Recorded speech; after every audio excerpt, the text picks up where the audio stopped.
আরে তুমি কোথায় যাচ্ছ? আমি তো আমার আম্মুর সাথে দেখা করতে যাচ্ছিলাম। তোমার আম্মুর সাথে দেখা করতে যাচ্ছ? হ্যাঁ। আচ্ছা একটা কাজ করো, এই আটাটা নিয়ে যাও। আটা? আটা নিয়ে যাব কেন? কেন তুমি জানো না তোমার আম্মু আটা রুটি খেতে খুব পছন্দ করে?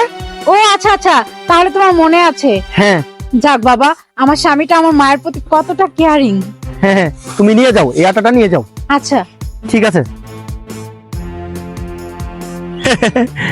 আটাটা না আমি তোমাকে ইচ্ছা করে দেইনি, আমি দেখবো তুমি কোথায় যাও, তার সাথে তুমি ডেটিং এ যাও, এই জন্যই আমি তোমাকে আটাটা দিয়েছি। তুমি তোমার বাপ মার বাড়ির নাম করে তুমি লুকিয়ে প্রেম করো, তোমাকে আজকে ধরবো যে তুমি কোথায় যাও।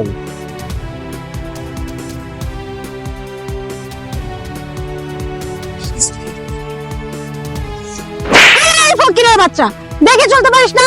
রাস্তাগুলো অন্ধের মতো হাঁটিস নাকি? আরেকটু হলে তো আমি পড়ে যেতাম। ম্যাডাম আসলে তো আমি ইচ্ছাকৃত ধাক্কাটা খাই নাই, আমার শরীরটা না অনেক অসুস্থ ম্যাডাম, এর জন্য হয়তো ধাক্কাটা লেগে গেছে। তাই বলে কি রাস্তাঘাটে দেখে চলবি না? ম্যাডাম আপনার হাতের আটার ব্যাগটা তো নিচে তো ছিঁড়ে গেছে, আটাগুলো তো অনেক পড়ে গেছে। আপনি এক কাজ করুন ম্যাডাম, আপনি আটাটা আমারে দেন, আমি দুদিন হাতে কিছু খাইনি, আমি বাসায় যে আটা দিয়ে রুটি বানিয়ে খাবো। ও আচ্ছা, তুই তো ঠিকই বলেছিস, আটার ব্যাগটা তো সত্যি ফুটো হয়ে গেছে।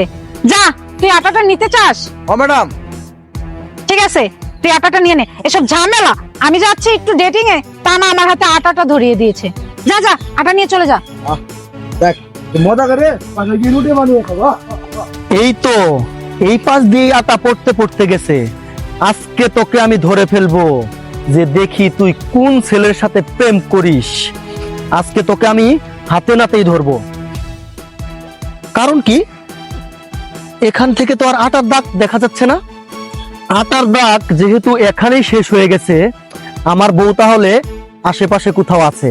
দেখি তো আমি আশেপাশে খুঁজে দেখি কোথায় আছে।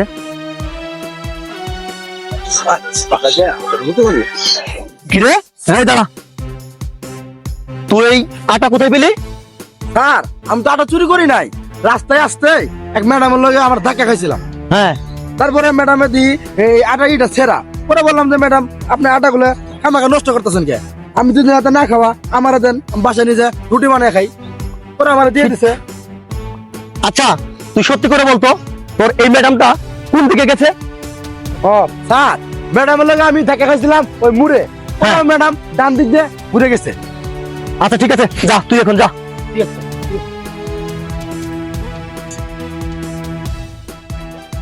আরে বন্ধু, কই যাইতাছস? আরে বন্ধু তুই এখানে?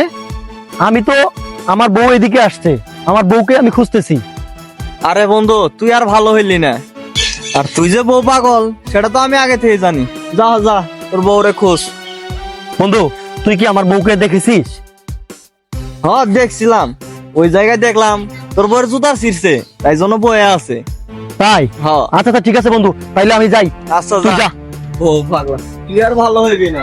দেখ, জুতাটা ছেঁড়ার সময় পেল না, এখন যে আমি কি আরে করি? তানিয়া, তুমি এখানে? তোমাকে তো আমি খুঁজে খুঁজে হরান। তুমি তো যাওয়ার কথা বাবার বাড়ি, তো তুমি এই নির্জন এলাকায় একা একা কি করতেছো? আরে আর বলো না, দেখো না আমার জুতাটা না ছিঁড়ে গেছে। তাছাড়া আমি তো আসার সময় ভাবলাম যে এদিকে তো আমার একটা বান্ধবীর বাসা, তো আমার বান্ধবীর সাথেই দেখা করে যাই, তার মাঝখানে এই জুতাটা ছিঁড়ে গেল। কি করি বলো তো? আর শোনো আরেকটা কথা, আমি না আসার সময় এক ফকিরের সাথে ধাক্কা খেলাম, ধাক্কা খাওয়ার পরে আমার আটার ব্যাগটা না ছিঁড়ে গেছে, তাই আমি ওই ফকিরকে ওটা দান করে দিয়েছি। ভালো করেছি না বলো? আচ্ছা ঠিক আছে, তুমি ভালো করেছো। চলো আমি তোমাকে নতুন জুতা কিনে দিব। আচ্ছা ঠিক আছে, চলো। ঠিক আছে চলো।